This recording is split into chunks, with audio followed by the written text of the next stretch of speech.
Don't worry, guys and girls, I've got to get myself down here a bit. Push myself against the wall so I can be in line with the camera, possibly. I don't know. Maybe I'll kneel. If I kneel here, there we go. Don't know whether you've seen the Muppets Cthulhu alphabet song, talking about cultists on their knees, and maybe I could pretend to be one of those. But I don't look like a Muppet, at least I don't think I look like a Muppet. Maybe with this hair I could do some bits of green colour in that at some point. A little bit of foam rubber and... No, I'm not going to look like a Muppet, okay? It would be silly.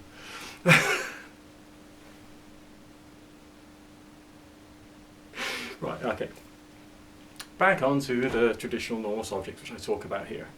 Guys and girls, I want you to know full well that I've got some wonderful videos coming out, okay, in the rest of this week about how good paganism is and the wonderful things they're doing. So I've seen the data, I've seen the statistics and all the rest of it, and it's uplifting and it's exciting and it's beneficial and wonderful.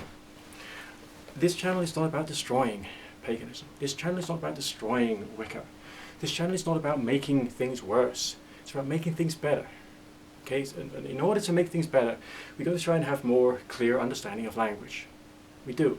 And we do have to have a global conversation about language and spirituality. Christianity, Judaism, Islam, paganism, magic, witchcraft, the whole thing lot.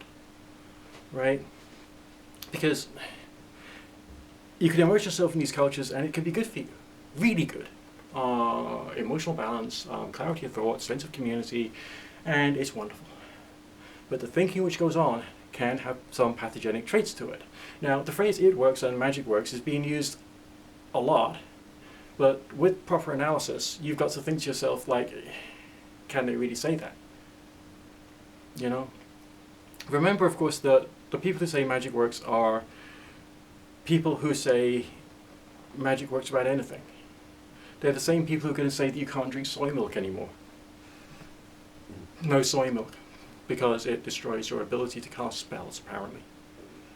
They're going to say it works about the fact that you should be drinking oats milk because it has ancestral grain wisdom in it and therefore the goddess loves you for it. They're going to say it works when they say you can't have solar panels because it destroys the ley lines and you've got to start casting spells to send the solar energy back to the god. They're going to say it works when they say you can't have hydroelectric because it makes the water spirits sick. They're going to say it works when you can't... It's just going to go on and on and on. Now, in reality, the phrase "it works" means that occasionally you will have, as part of your religious or spiritual life, the occasional spiritual experience which will confirm something to you. Maybe it will even be a justification for your faith. But that's all it means. It doesn't mean to say you've got great magical power to control the whole fucking universe. No. It doesn't mean to say that you are a person who is under the criteria of the literal definition of the phrase "magic works." And that's why you then turn around and say it doesn't work like that. When you could just turn around and say, occasionally, if you live this life, there will be some psychic and spiritual experiences which you will have, which may be used to confirm your faith and your understanding of spirituality. And that would be all, because that would be true. Right? What I saw in paganism is what I want to create in paganism.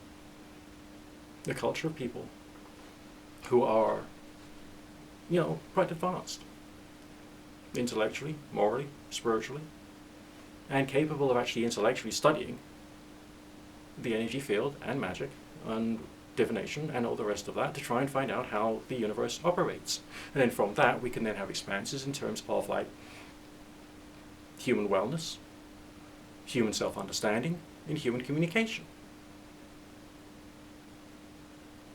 But how can we do that if the culture has created its own language, which means nothing? Absolutely nothing. You can't use your power against me because you haven't got any. I've told Charles Cosmanio to destroy Stokenchurch a couple of years back now, I think it was. It's still there. He says he can do it. He says it works. With his little cardboard box and a row of potentometers, and he can destroy places. He can destroy cities. He can destroy cities. He can make earthquakes happen, make it rain. No, he can't. But he says it works. He says magic works, radionics works.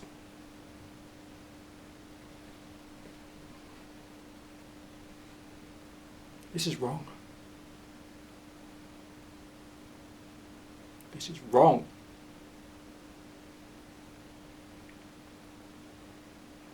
So, is it too much for me to ask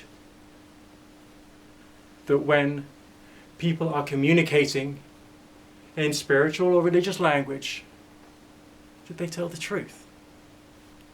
Is that too much to ask? When are we going to have this public debate about the use of language and spirituality? When? This world needs it. It needs it now.